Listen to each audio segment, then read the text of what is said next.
Hey YouTube. Today I'd like to go over a few ideas concerning top gear categories that people go too extreme in, and basically they just get stuck. They get stuck. They overdo it. They almost get infatuated, if not infatuated, with the gear, and they lose track of why they're even getting the gear in the first place. They just get kind of stuck on the cool factor. So the top categories that people get stuck, preppers in particular, get stuck with certain gear would include guns and ammo. Well, there's nothing wrong with having a few guns and a little bit of ammo.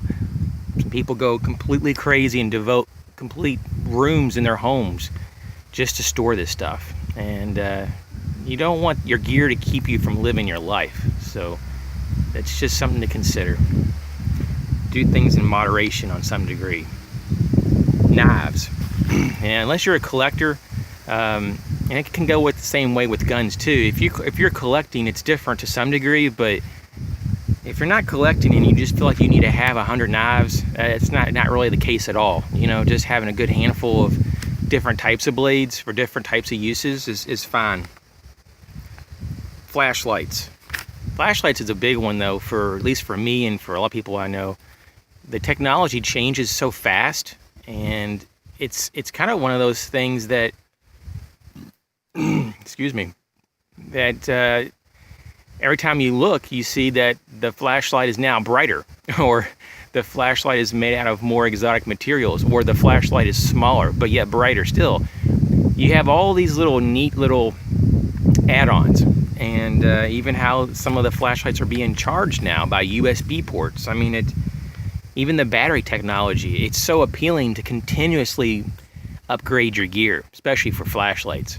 But I guess what I'm saying is that you don't really need to do that. There's not really a necessarily need to do these things. Sometimes what you have is already enough and what you need. Okay, the next thing. Keychain widgets and gadgets. Now, obviously, this is something that we all fall for, is the newest and bestest things.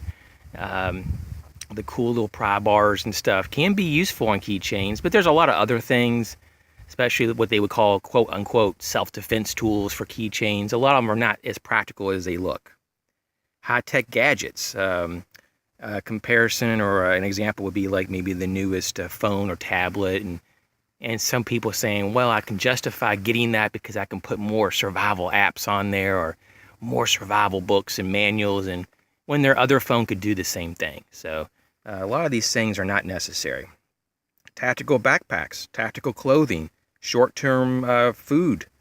Short-term food is another thing, though, you know, besides getting into the whole tactical mindset that, you know, you can get overly tactical. You don't really need to be tactical.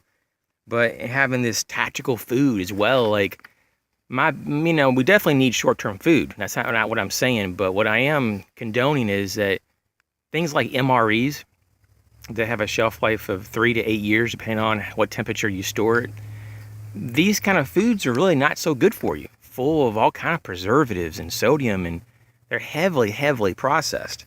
So while having maybe a case or two of them isn't the worst thing, you can do a lot better with your money, just mainly because they're so expensive for what you get.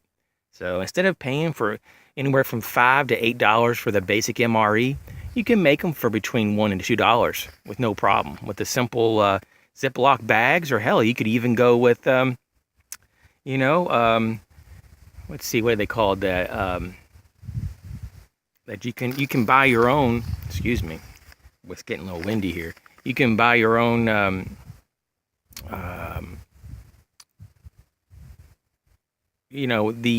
the machine that actually sucks the air out.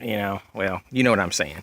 It basically preserves the food for longer, gets the air out of the bag, and then it seals it.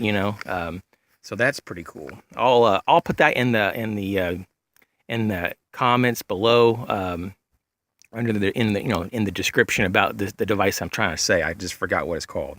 Anyways, moving on.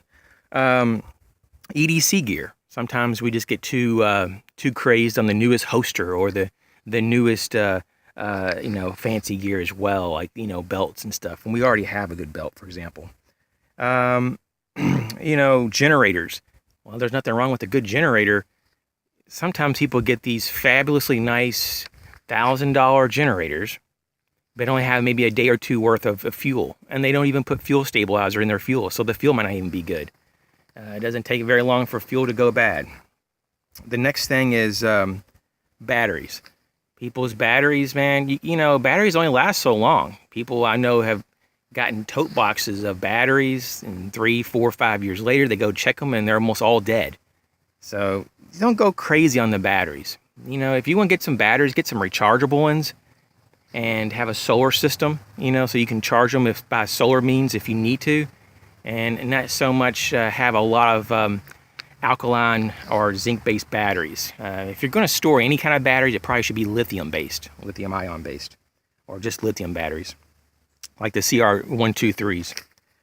Okay, and this kind of in closing, survival gadgets, gizmos, and trinkets. Just in general, anything that's labeled tactical or survival or just for preppers. It's not necessarily something you have to get. A lot of this stuff is extras, frivolous, and it may make things a little more convenient, but by no means it's necessary. So just wanted to see what you thought about all this, and if you have any other categories that you wanted to add. I do have one tip though. Sometimes it's better just to wait 1 to 2 weeks after you think you want to buy something, and just to see if you still want to buy it. I personally wait about a month before I make a purchase. If it's a purchase that's larger than just a few $100s, I literally wait sometimes 3 to 6 months. I mean, it's something that you may want to consider. Just because I found out that on the small stuff, usually under $100, about 90% of the things I think I want in about a week or two, I don't even want it anymore. And so I just save myself some money. And it's even more critical when it's a high dollar item. You definitely don't want to buy things that you shouldn't, even really need or don't even really want long term. Sometimes we just kind of get in a mindset or a mind frame that this is what we need or want when it isn't so much true. So, all right. Well, I'm going to leave this little, I guess this is a little lizard here. It's I think it's let's see here. It's like a little lizard type. Oh, there he is. I was trying to get a little closer, and he's moving over there.